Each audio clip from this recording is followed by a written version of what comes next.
Welcome, everyone. I'd like to welcome you to our session called Improving Significant Learning by Maximizing Assessment. My name is Karen LaPlante.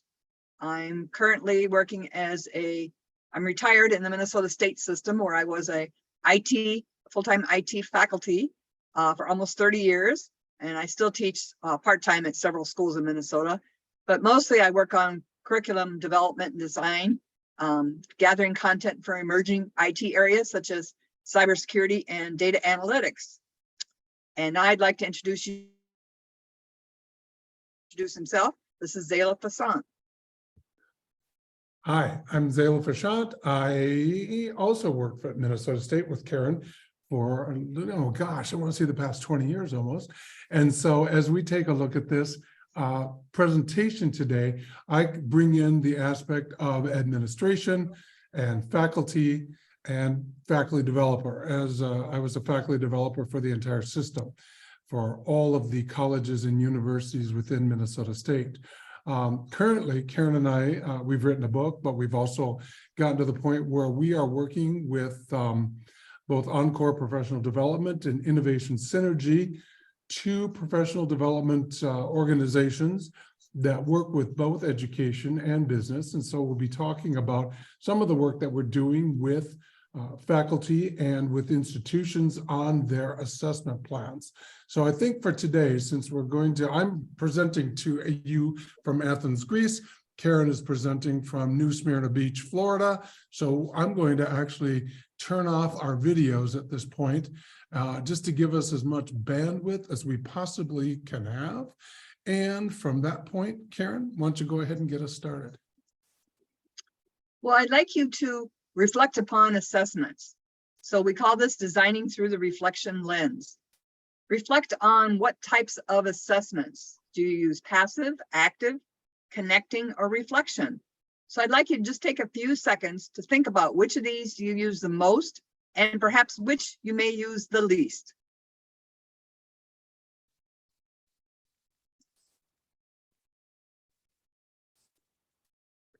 Karen, one of the things that, as we've worked with faculty across the country, one of the things that we start to take a look at is most of them have told us out of these four that they really use reflection the least. And part of the reason for that is they don't always think about the reflection piece, or they think a lot about the fact that reflection may take a lot of time. And so it's far easier to give tests and quizzes than it is to really get students to reflect. But when we really want to know what students are thinking about and how it's really impacting them, the content, the delivery, everything else that's going on in a course, reflection is actually one of the best ways to do that. So let's take a look at the cycle of course design.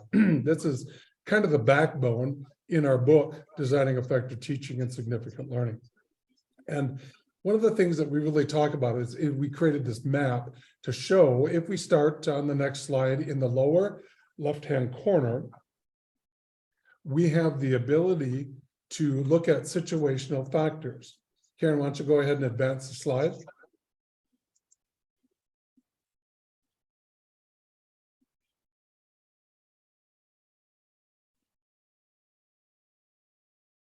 So here you can see the situational factors in which a course takes place. All the reasons behind the course, we'll talk about those more a little bit. We move up to just above there, the teaching strategy alignment, which really aligns the outcomes with the feedback and assessment with the teaching and learning activities, all the parts that come together there. That's the core of what we normally think of the course.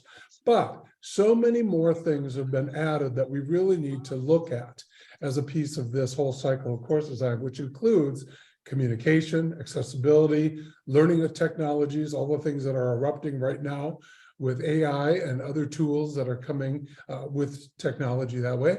So all of these pieces together really create a significant learning experience for the students. As we move across the top, one of the things that we see is we want to measure the course quality. How good is our course? And then moving down the right-hand side, we're going to take a look at the assessment of student learning again. How does that work with program and department assessment or program review, and then institutional assessment? The final piece really gets us taking a look at the teaching practice and course reflection, you as a faculty member, and then deciding through professional development how you're going to best learn how to learn to improve these things. So as we go ahead and advance the slides some more, we'll take a look that all of this really comes together and becomes the cycle of course design. Karen, on the next slide, I want you to take a look at where you think in this cycle, faculty reflection becomes an assessment tool that can become extremely important to what you're doing, so that you have the opportunity as a faculty member or an instructional designer to be able to take a look at what it is that you can do to give the students the best significant learning experience, and that you fulfill the assessment requirements that your courses are going to lead to the program, lead to the institutional assessment, and how you prepare yourself. And the other side of this is that you can see in sort of orange red at that point is where can students reflect throughout this. And Karen, as we take a look at the next slide, you'll get a chance to see that throughout all of this, we really have the opportunity for students or for faculty in every one of those boxes to be able to really reflect, begin to take a look at what it is that they can do, how can you improve, how can you see how the course is running and how well it's running and it's delivering what you want it to. If we add the student reflection piece to this, you'll notice that, again, on the next slide, many of those are also student reflection opportunities for you. So as you go through this entire cycle of course design, you begin to see that there's many places where you can get your students and yourself, give yourselves the ability to be able to give a lot of feedback about how this course is working, how it's meeting national standards, certification standards, how it's meeting the institutional assessment. So let's dive in here. Karen, let's take a look first at the situational factors on the next slide. And we move forward, and one of the activities that we do on our following slide is create a worksheet. And this is sort of the design planning phase. And so in this planning stage, we want to take a look at what is the most important to determine as situational factors that's going to play in course design. You also determine which of the factors are within your control and which are not within your control. So as you look at this column on the left-hand side, you'll take a look at the situational factors. You have the opportunity when we do this workshop with faculty to really identify the course's situational descriptions. What are the expectations of others? What is the nature of the subject? What are the characteristics of the learners and of the teachers? On the next slide, we're going to break down into the characteristics of learners and the characteristics of teachers. And we've really talked a lot about one of our other presentations that we're doing at the conference, or that we have a course that's designed for. We really want to talk about introverts and extroverts and thinking and considering them in the course design.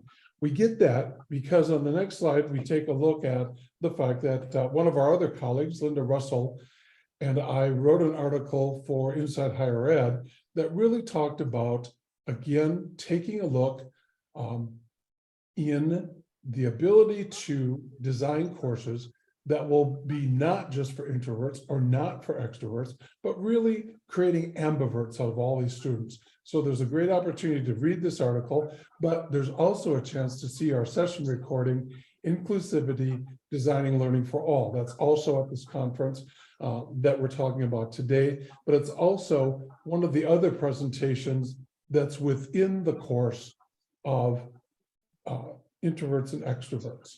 All right. So next slide. Karen, why don't you go ahead and take over? Talking about, I'll tell you what, we will, let me finish this one off first. So when we take a look at this, I'm going to ask you this question. When you break this down and you've seen a rough and very quick review of the kinds of things that you put into what's happening in your course, this pre-planning stage, how many of you have really started at this level of planning? Is this a place that you normally start? Why don't I'll give you a few seconds to reflect on this. What faculty have told us is that it's not. Most of them jump into, well, we've got these course outcomes. We need to think about the activities that we're going to do. We have 8 weeks, we have 16 weeks, however long your course is. We need to get this accomplished. Let's get to it and we'll assess it and students will move on to the next course.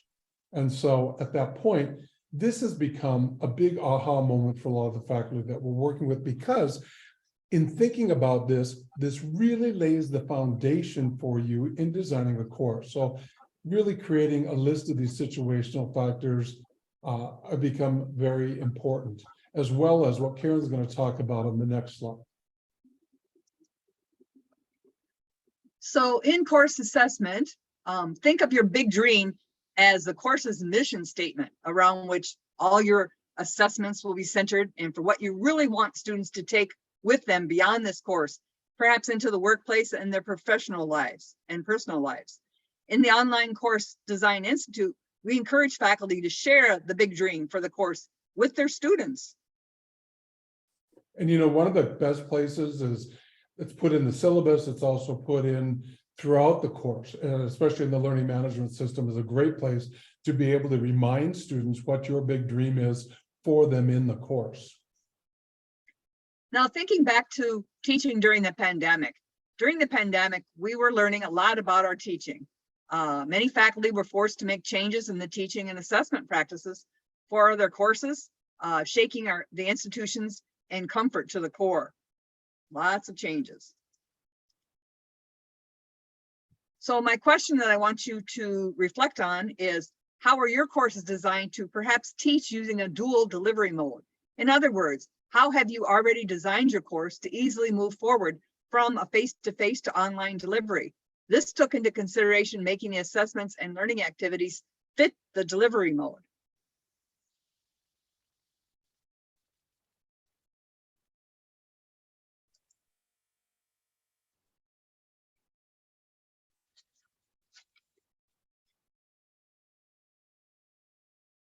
Now Zayla will continue with learning outcomes. The next area that we want to take a look at is kind of the largest area on here when it comes to geography on the cycle of course design assessment. And so as we begin to take a look at this alignment, this is something that Quality Matters works with. This is something that your accreditation agency works with. This is something that national standards are set up with, that you need to take a look to make sure that your learning outcomes align with your assessment, the feedback that you're given, and that we also take a look at how are you designing the teaching and learning activities to be able to get students to achieve those learning outcomes. So on the next page, we can take a look at, this is a table that was created, or a graphic that was created by 𝐷 back in 2013, talking about integrated course design. And so obviously it's important for us to align those three circles that are there. In workshops we've had with faculty just prior to the pandemic, during the pandemic, when everyone was in a panic to get their courses redesigned to going totally online, we really got faculty to sort of deeply understand the relationship, and then being able to share this with all of their students, show them that the goals that 𝐷 talked about, we call them outcomes, are aligned with the assessment and are aligned with the learning activities, so that all of this begins to make sense for the students.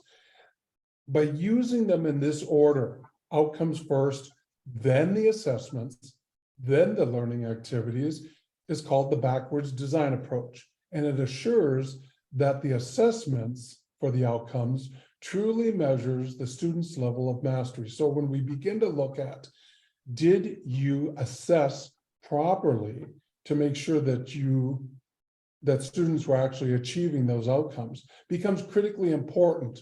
Oftentimes, when we work in a linear approach, we do the outcomes, then we do the teaching activities. Oh yeah, we got a test on that, so we better do the assessment piece. And what we find in critiquing people's courses and working with them on it is that the assessments never lined up with what the outcomes were.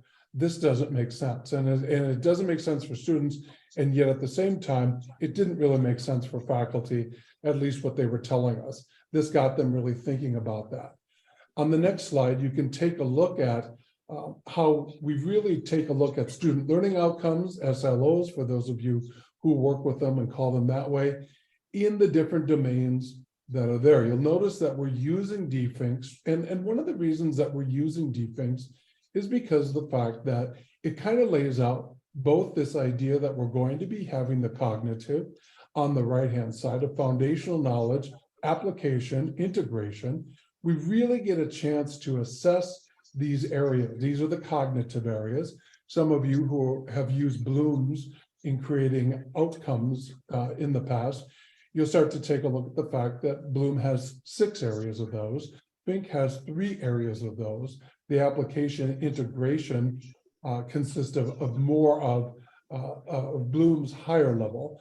And then on the right-hand side, we use the affective sides, the affective domains, the human dimension, the caring, the learning how to learn piece that really gets students to think about the future and what it is that they're doing with it. Now, what happens with Bloom's is they use the cognitive side, and I've done that in the past before too. However, one of the things that becomes critically important when we're working with students in programs, departments, in 2 years, 4-year institution, graduate level, the affective side of human dimension, caring, and learning how to learn become extremely important in doing something with this information that you're picking up. And of course, even when we've had the discussions now with AI, we really begin to look at the fact that we have to spend less time sometimes on this foundational knowledge and build, even though you need to put a good foundation to it, you really need to ask and ask students, what are you going to do with this information? How do you see yourself performing once you get to the workplace? Karen, let's take a look at this 3-column table that we use. Actually, we use a 6-column table now, but for the presentation here, it's a lot easier to fit this onto a slide. It's already small enough to begin with. But what we do in our workshop in working with faculty in creating this alignment is we work with the foundational knowledge, the application, the integration. We also have the effective ones. If you went to the next page of this, we don't have it on this presentation. And what ends up happening there is they use those verbs that you see there to be able to create the outcomes. And oftentimes they find out that they have a lot of outcomes that have been written in foundational knowledge, hardly anything in application, or maybe nothing in integration. So they begin to balance this out a little bit, because in this model that we talk about, we really need to take a look at how you can use all of that wheel that you saw before. How do you put all of this into the course? Now, we also stress, because of the pandemic and this dual delivery opportunity, that we really want classes that are going to be face-to-face, they're going to be online. Karen and I both come from the state of Minnesota. We understand that even tonight, there's going to be a snowstorm in Minnesota, and hence campuses could close at any time. And the nicest part of being able to dual deliver is that courses can go online immediately.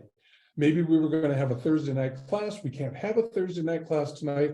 So consequently, I'll see you online instead. Don't drive in the weather. Don't get out there. There could be closures of the campus due to water leaks or water main breaks, power being out, other things like that, not just a pandemic.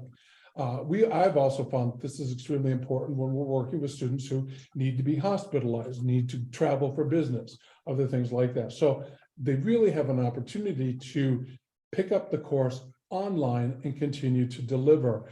And by having the assignments and the learning activities and the assessments all done in a face-to-face or online model, you can quickly adapt and pivot from a face-to-face to an online course as you need to do that, and the quality isn't lost. Karen, why don't you hit us with another question? So this is another question to think about and reflect. How did you change your teaching practice as you moved your course or courses online?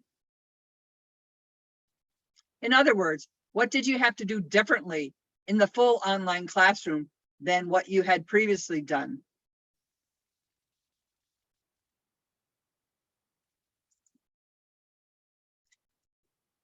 The next slide is about our integrated course design. You've adjusted course design and learning environments. We've learned many lessons throughout the pandemic.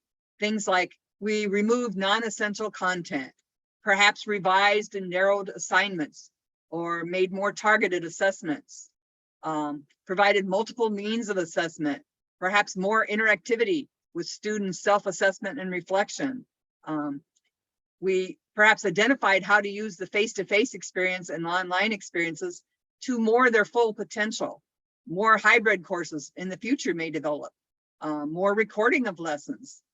We began to focus on formative assessments, and we re-examined learning activities and assessments, identified those that were critical to practice and demonstrate mastery, and revised discussion prompts to be more forward-looking, focusing on professional challenges and engagements. These are some of the things that faculty have told us that they've learned during the pandemic. Now, the next part or chapter in our book is called Design Communication. And this is a very important piece, whether you're face-to-face, blended, or online. It just became very important when it became online. So course community and engagement is built through intentional design communication. Many faculty in workshops stated that they hadn't thought to create an intentional course communication pathway. So with this table, we advised them and gave them some examples of the purpose, who the sender would be, to whom would receive it, and when they should schedule it, and perhaps what tool. There's many tools you can use, either your own email or class announcements or any other tools that your LMS may have. So what successful communication practices did you use with your students, faculty, colleagues, staff, and administration? So in other words, how did you adapt what you had been using for course communication during the pandemic? Did you increase the frequency of communication? How does this help with your assessment of the course? So just take a few minutes and think about this now.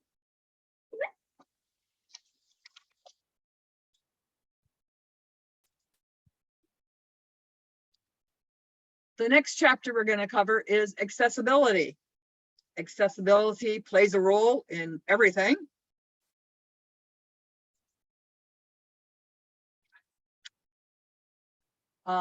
Course accessibility for all learners is the law. Your assessments are also required to be accessible. So in Minnesota, we have a great webpage, and many states have this, where you can look at accessibility of documents or maps or meetings or social media or web pages, anything you want. So you must learn about accessibility. The question here would be to reflect on, how have you adapted your assessments to make them more accessible during the pandemic? In other words, did you adapt face-to-face assessments to work for all students in the online environment? Have you changed the type of assessments you use to measure learning outcomes? So think about this for a few seconds and reflect, and then we will continue.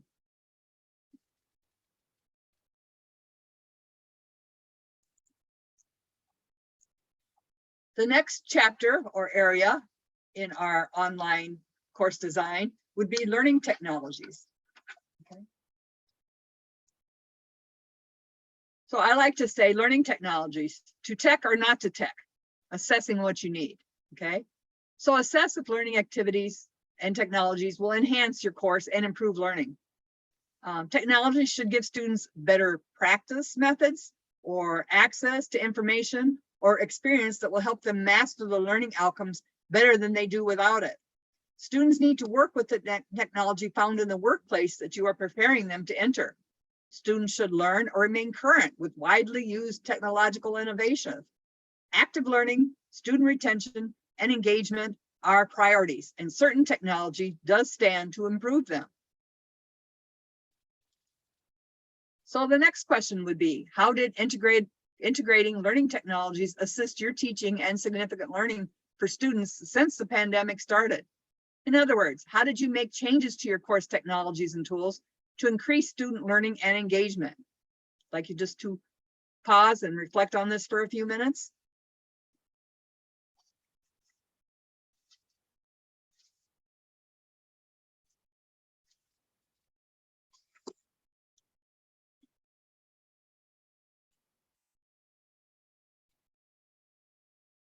So let's take a look at the cycle of course design assessment again. So everything that's on the left-hand side of that chart really works towards significant learning. It's the assessment part of the cycle. It measures significant learning. It offers ways to engage students. It also develops a learning structure, provides a grade for the course. But wait, it provides much more. When we take a look at the right-hand side, the assessment of significant learning provides a wealth of data. Karen, why don't you advance the slide? It provides a wealth of data to measure the effectiveness for this portion of the cycle as well. So when a course is designed correctly, you will be able to assess the course. You also can assess the program or department, and you'll also be able to assess institutional quality. It also, in looking at everything that's on the right-hand side, demonstrates the strength and opportunities in professional development. What do you know? What don't you know? It'll help you identify that. And then what can you do about it? By giving you a chance to take some professional development to learn how to learn to be able to do these. So the next area, as we move to the right-hand side, is going to be course quality. Now, one of the things that becomes extremely important here is that there are actually, and again, Karen, advance the slides, please. We'll have a different way of being able to show both informally and formally how you can go ahead and assess the quality of your course. So first of all, we start with test driving the course. Look at it ahead of time, have others take a look at it ahead of time. You can also measure course quality as you teach by creating surveys, self-created surveys that you have done, or evaluations with your students. You get a reflective course shell through discussions. You can take a look at those, understand where students are having troubles, what they're understanding, what they're not understanding. We have forward-looking assessments as we go through that, so that you actually are able to break it down and have students begin to look at what the quality of the course is, how they're going to be able to use the information, and you can assess that. And then you can also use the CATs and LATs, again, sort of the classroom assessment techniques or the learner assessment techniques. Measuring the quality after you teach. Some of you provide some sort of a course survey at the end. And finally, assessing course quality as you design.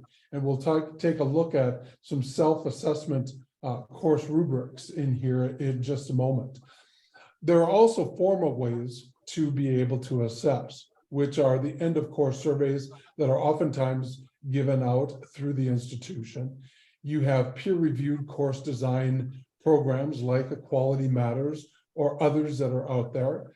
You have advisory council review.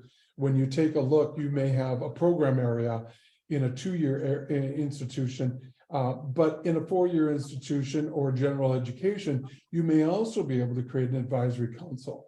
What are the national standards? What are the things? What are the experts and the people who are hiring your graduates telling you about your curriculum? You have accreditation visits, and you have a program review process to be able to help you with that. Let's take a look at the self-assessment for the quality here. In our book, we provide these. I know they're really hard to see, but we can go ahead and create some of these. We took a look at, this is one that I actually created for some customized training opportunities. We took a look at what Quality Matters talks about. We talked about what 𝐷_FINK has talked about. We looked at all of the authors of the book and what their best practices were. And Karen, on the next one, we kind of have one blown up a little bit bigger here that might be easier for everyone to read. So if you would advance that, this is one on course overview and assessment, and it gives you a rubric there, and it's in our book, but we get the whole idea of what's it like to get started, what is the purpose of the class, or the description clearly stated, the technological requirements that students are going to need to be able to have, and then finally building course community. So let's take a look at another question that we have here for you. And so that is, what strategies do you currently use to assess the quality in your courses?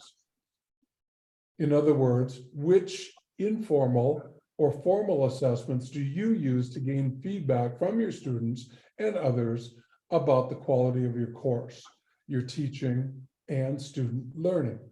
So feel free to pause the recording and reflect on this.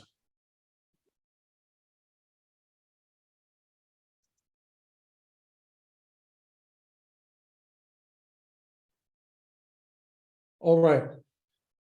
The next chapter we'll take a look at ties back into the whole feedback and assessment that we talk about in chapter 2, but in chapter 8, we really focus on the assessment of student learning. And so there are many ways to assess student learning and performance for your program and department quality. So the opportunities for reflective assessment here are both informal versus formal assessments. You have, as many of you use, formative versus summative assessments. There's the backwards versus forward looking designs, which again, backwards design tends to work great with foundational knowledge.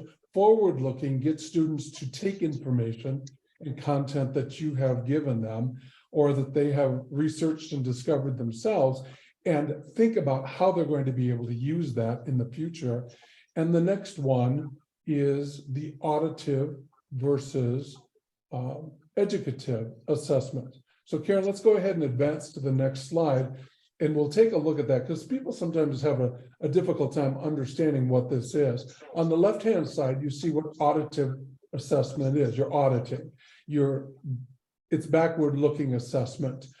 This has been traditional grading. You give a quiz, you give a test, you give the opportunity for students to be able to sort of give back the information that they've done. When I think about me going to college, it was at a time period where you read the book, you went back in, you took some sort of a test where you talked about what the author, what the professor, and what the book had to say about the whole thing. And that's what you had to do, because you needed to keep that amount of knowledge in your head. You didn't have a phone with a microcomputer right there in your hand where you could look things up quickly and then talk about what you would do with it. Educative assessment tends to be forward-looking, as I've said a couple of times now. It really gets you thinking about what are you going to do with this information in the future. There's more self-assessment by the learners. Students will be able to take a look at the work that they've done and self-assess if you give them some rubrics, which is the next circle there, criteria and standards. Give them some rubrics, give them a chance to be able to take a look at some things, and then also deliver some feedback. By you not having to grade tests and things like that, you're able to give fidelity feedback, which is again, frequent, immediate, discriminating, because you're using that criteria from the rubrics, and it's done in a loving or respectful way. This is actually more authentic assessment, it's better learning, and you get more authentic grading. So when people are all worried about AI and ChatGPT and all these other tools that we have out there right now, and that students are going to copy, one of the things that they really need to look at is, how do you get students self-assessing, beginning to look at these other kinds of things, and not just simply regurgitating information that you can find on the internet, like they were already doing that before. So think about this for just a moment. What do you think is the most impactful type of assessment to increase a student's level of performance? If you want them to do more, in other words, which types of assessments provide learning measurement, additional learning, and course quality data? Do you use multiple means to assess the same outcomes? Sort of a triangulation of looking at the outcome from different viewpoints. Pause the recording and reflect.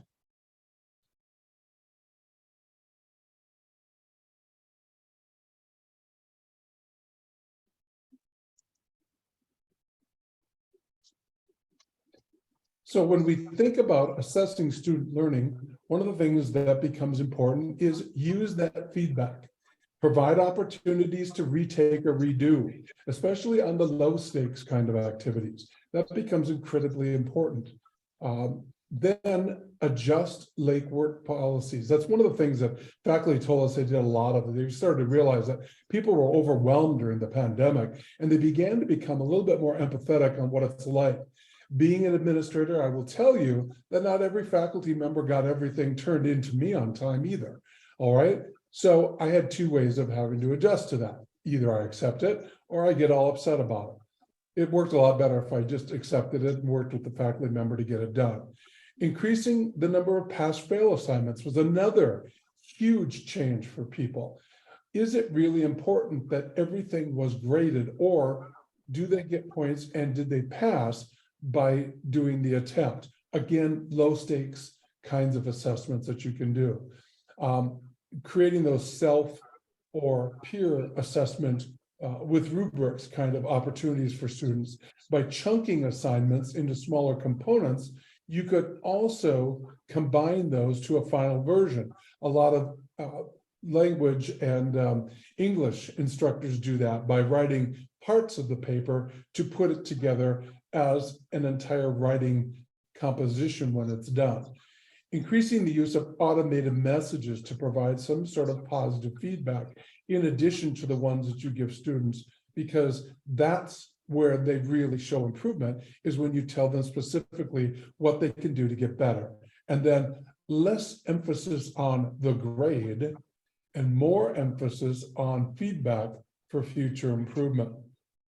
So many students are worried about the grade, and the grade becomes all and everything to everybody. So if we take a look, we're going to lump the next two together, and we really, because these do get integrated. So let's talk about program and department assessment along with institutional assessment. There's a chart that we have on the next slide that really works from micro to macro assessment framework. And what ends up happening is, in our book, we had to really sort of fight to keep this chapter in here. And one of the reasons why we stressed this with the publisher was the fact that we had so much going on that we needed to show faculty, instructional designers, administrators, that all of these things are tied together. Everything from unit assessments to course outcome assessments to course survey assessments to department assessments, all the way up to institutional assessment. You don't have a lot of time to assess. You've got to assess and get out, and then teach and give them more information. So from moving from what students are doing to the course success, to program department success, to institutional success for accreditation, it becomes critically important to realize that what you're doing at the unit level with students eventually is grade assessment for the institution, and what can be done there to make sure that you're accomplishing the goals that are actually institutional outcomes. All right. So Karen, let's take a look at the last part of this piece: teaching, practice, and course reflection. So, and then the learning how to learn piece. And as with everything, you start to realize what you don't know already. So I'm going to ask you the question: which of the following of these strategies do you use? I'm going to start up at the top. Learning from teaching literature. You use things in your courses. That's how you get better. You assess the effectiveness using feedback to adjust how to make the improvements for future courses or within the course. You share your practice with colleagues and talk about the struggles they're having, the challenges they're having, the successes they're having. And then you reflect on your own teaching and the student learning that's taking place in the course. This reflection of practice cycle really applies and assesses your teaching and professional development. It gives you the opportunities to both identify and figure out what it is that you'd like to be able to do and learn more about in the future. So at this point, we'd like to just take a look again at just a review of everything that can be done within the cycle of course design. Karen, if you want to advance the slide, please. And we look at this and start to realize that there's a lot of assessment that begins to take place in here that becomes critically important. It gives you a lot of information. And once you get the course designed the way you want it, you can make little tweaks here and there as you go through. So we'd like to thank you for joining us in the learning. We apologize that we gave you chances to kind of think about this and give you an opportunity to reflect on it, but we didn't get a chance to share that information. And so a couple of different things that come on. If you'd like to learn more, take a deeper dive at this on the next page, you can begin to take a look at a course that we have that has this information in it.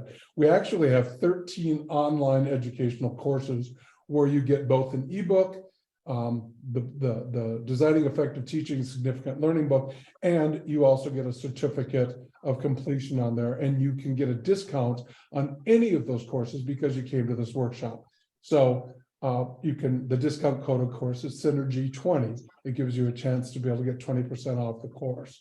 So if we take a look at this, it becomes critically important to be able to see that you can learn more, dig more, learn more about the assessment of what's going on there. This is an overview of Chapter 7, gives you the opportunity to see what's possible here.